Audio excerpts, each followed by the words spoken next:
So you know how I always do. I'd like to start this episode with another fun fact. I think the last time we talked about the Rubik's Cube. So I'm still on it. I think I'm 10% done. Like hopefully by the end of this series, I should be able to get it done. So that's a challenge I'm throwing to myself. Today's fun fact is it's not a fun fact. It's just a reality on the ground. So you get to know that in all the startup scene, in all starting your business, less than 5% of startups will go to see their fifth birthday, which means 95% of them are going to go under before the fifth birthday. And also, less than 1% of all startups across Africa would raise venture capital funding. So that's the start reality that I want to start with. Before you have the idea of becoming your own boss, you should know this are the reality on the ground. So in this episode, I want to talk about, I titled this episode, The Awakening. So I've done a 3-part series already of where we started from, what we've done with what we call this AgroCenta. So The Awakening is going to talk about what happened after we went to the field to do more like a field assessment. So after we traveled to the north, came back to Accra, Mike's car engine dying, etc., etc. So when we came back from the north, I think then the concept was now hitting harder because a lot of ideas, a lot of feedback that we got from the field, it was time now to crystallize these ideas into functional points. And because my background has always been product management, I was now writing what we call the functional specification. This was going to serve as a blueprint of what AgroCenta was going to be like. So you just take it like how when you want to build a house, you contact an architect, he draws a plan for you. You have your floor plan, elevation, etc. That is a blueprint that every other person going to work on your house is going to use. The masons are going to use that, electricians are going to use that, the plumbers are going to use that, so that there's conformity in building. So a functional specification will tell you how a software that you want to build, this is how it's going to be like. So I was writing the functional specification, everything was looking good on paper, the ideas, the feedback from the farmers were very exciting. So I was in the room one time writing, I decided to go out, not to go to the living room to get water to drink. So my bedroom was I was more at a hermit at that point. I stayed in the room writing, researching. So I stepped out to go and pick water from the fridge. And then I think on Joy FM, an announcement was playing that. And I think I just passed and I paused and I had to listen to it. They said, if you have an idea, you want to be part of a new upcoming, more like an accelerator incubator kind of thing. I said, wow, let me just pause. Then they said Cosmos Energy is coming up with what we call the Cosmos Innovation Center, where young people can apply with ideas, go through mentoring, coaching, and be able to raise funds. Immediately, this clicked and said, this is just like the accelerator I went in Dubai. Then this is homegrown. What is there to lose anyway? So they read on the website in the ad on Joy FM. What I did was I think I went to check it out and I found that, okay, Cosmos Innovation Center was actually something that they had a website for. So I applied. We got shortlisted. I went for the shortlisting interview. Then we were accepted as part of the first cohort. So the Cosmos Innovation Center that we see that has grown to about 10 years or I think even 12 years now. We were part of the first cohort. So shout out to Benjamin Kessie for this, Benjamin and the team. I think you guys have been phenomenal in building something that has become more like a legacy. So we joined KIC. And part of the thing, we have to go through a lot of trainings. We had to go to the field again. So that was good because now I get to test my ideas more using Cosmos resources. So Cosmos will hire bars. Cosmos is an energy company, oil and gas. So they are filthy rich. So we had to hire bus. We'll go to, I think we went about 4 or 5 regions. We went to the Volta region, Eastern. We went to, I think, Western North or so. We went to several regions. They're trying to validate the idea. It was all expenses paid for. So it was a good way to serve as a ramp to also test the ideas further. We went to the field. etc. And I think the Cosmos Innovation Center, at that point, it was more like young people coming, they form their business ideas and they get their own team members. But I think I told Ben Charlie, me, my idea, I've already formed, I have my own team members, so I'm not looking for any new team member to join from this cohort. So we came back, we did a lot of validation, and it was almost time for demo day. And then something interesting happened. I think it was time for us to do another demo day. But at that time, what I've been doing, because I've learned a lot from the Shopaholics days, I wasn't waiting for demo day to find investors. Immediately we joined the cohort, I began actively using LinkedIn. And LinkedIn serves as a very powerful platform to meet business, to talk about business, to discuss business ideas. That's where you get to find some of your first investors. So I was posting constantly, talking about what AgroCenta we want to do, sharing updates regularly. I think I was posting on a weekly basis about twice or so.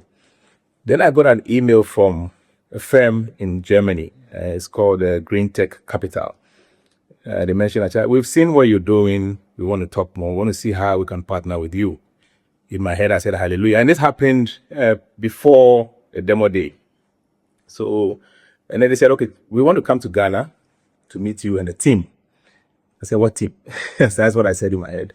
We want to come to Ghana to meet you and the team. We want to do a due diligence on you. We want to see if we can invest in you. So immediately, I went to Benjamin of KIC and told him, Charlie, Ben, I don't think I won't continue this Cosmos thing anymore, because I think I'm at a point where I have gotten some leaps and I think I want to proceed from there, because going through the entire process would delay me. He was quite surprised. He wasn't that happy, but I think he wished us the best. So I dropped out from the Cosmos Innovation Center. So even though we started that, I didn't finish. Then I had to prepare for these investors coming in. I had to go online to read, because some of the information I had from Shopaholics days. So these guys were coming down, and we didn't have an office then. We didn't have an office. I told you in the last episode, we used to meet at Second Cup. Yes, that's the name, Second Cup at Accra Ball. That was my office back then. So these guys were coming in to do it. So I told Mike Chasale, we need to get a co-working space to be able to host these guys. So Mike said, oh, I know Josiah from iSpace. Let me just hit him up if he can give us their conference room. And Charlie, at that time, we no get money. We no get back.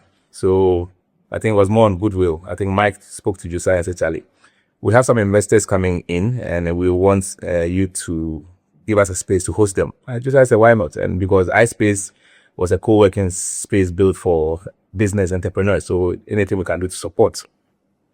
So we had to go in there, get the co-working space, get some few coffee here and there, water here and there.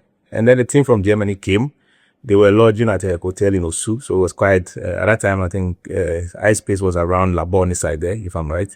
So it was quite an easy commute between those two. We met them.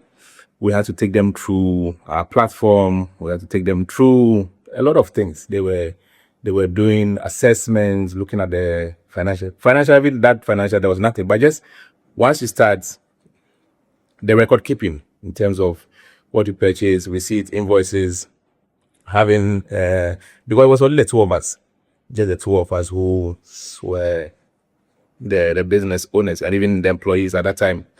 So we took them through it.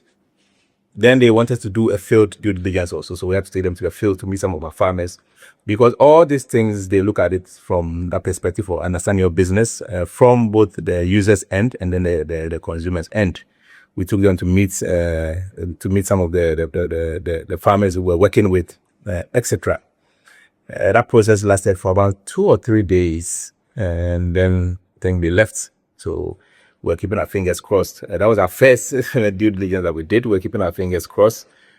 So I think after a week, they mentioned that, okay, they were happy. They came to see AgroCenta and they want to discuss more. So, okay, this is a good sign, which means they're still interested. So we had conversations ongoing for about 3 months. And then they gave us what they call a term sheet. And that was the first term sheet I've ever seen. So a term sheet is basically, if somebody is looking to invest in your company, they give you a term sheet that specifies all the legal jargons of what they want to do in terms of how much they are putting in, what rights they get, the number of shares it gets.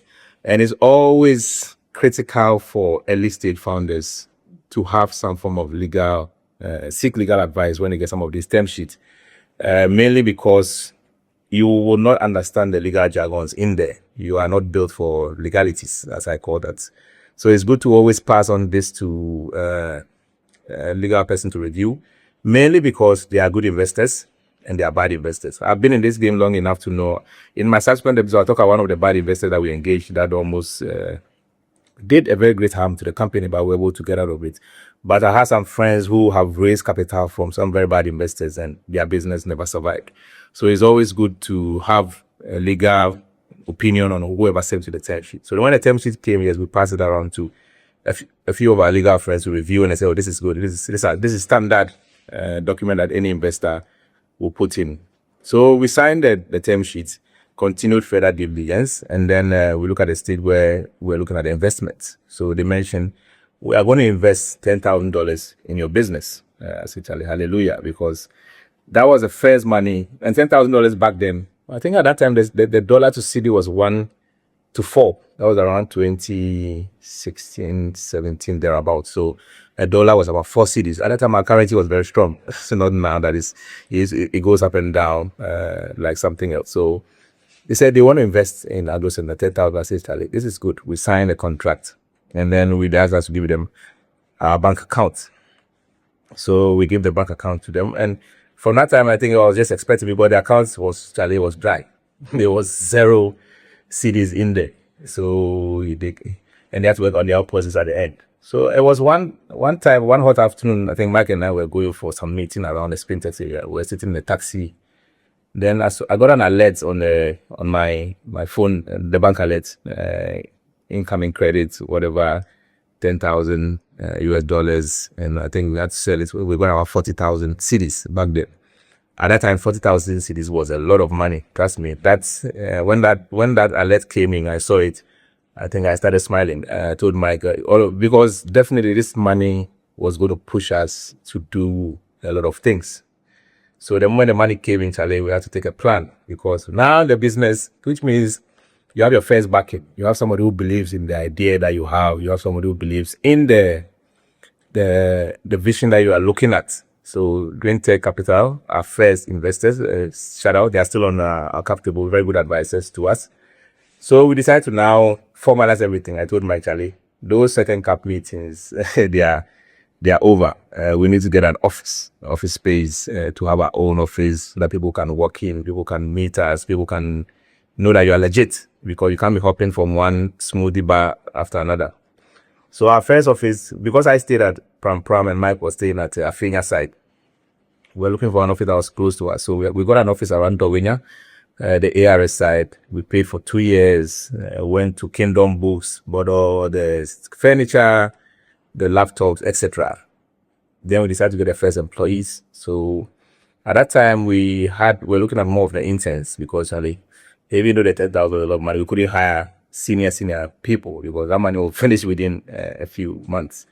So we had about 5 interns coming in, Bafo, Michael, Sapon. There are a couple of them I've forgotten their names. They were very good guys who were in their first or second year university and were doing software development. So they were learning on the job, and they became our first core employees. I think we started with them, and there were about 5 or 6 of them, but they were coming from Accra. So now the challenge for them was the day where they had to travel from Accra, come to Dowinya for the meetings.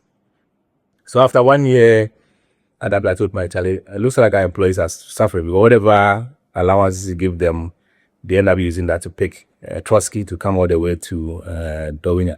At that time, the traffic was not as crazy as it is now on this Dowinya Pram stretch, but it was still quite a stretch to travel all this distance. So we decided to move the office to Accra, and we, the founders, will really rather go commute and come to Accra so that our employees will be easier that way. Those were some of the sacrifices that we did. So we moved the office from ARS, we came to Hacho. We got the office in Hacho, where it was easy to reach for everybody.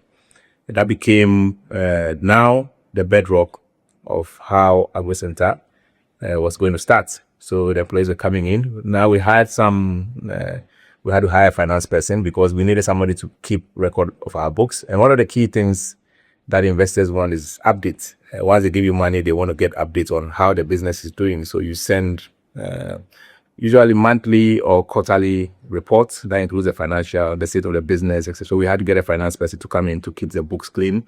We had to go to GRA, we had to go to SNIT to register to pay the statutory statutory payment that we're supposed to do, because now you are positioning the business. It's the move from an idea on paper now to business, which means you'll be paying SNIT, paying payee, etc. So now we've transitioned from just tinkering with an idea, looking at how we can make this work, into now fully starting a business. So that is how the awakening, as I named this series, talked about moving from just the idea on paper stage to receiving the first investment. In subsequent episode, I'll talk about more like, call it digging through the mud. After this, what was the next? Because at this point, the CEO, Michael, were very hungry for success. We're looking at a very big vision for AgroCenta. So in the subsequent episodes, I will talk about how now we're looking at brand positioning AgroCenta to become kind of a global influence, become a global startup. We're not looking at playing in the local leagues. We're looking at playing in the international leagues, where we felt this is an idea that has the potential to cut across the entire Sub-Saharan Africa and even some emerging markets in Asia, etc. So stick and stay. In the next episode is going to be quite interesting, talking about how we put our shoulders to the wheel, how we pushed for this AgroCenta to be where it is today. I'll catch you on the next episode.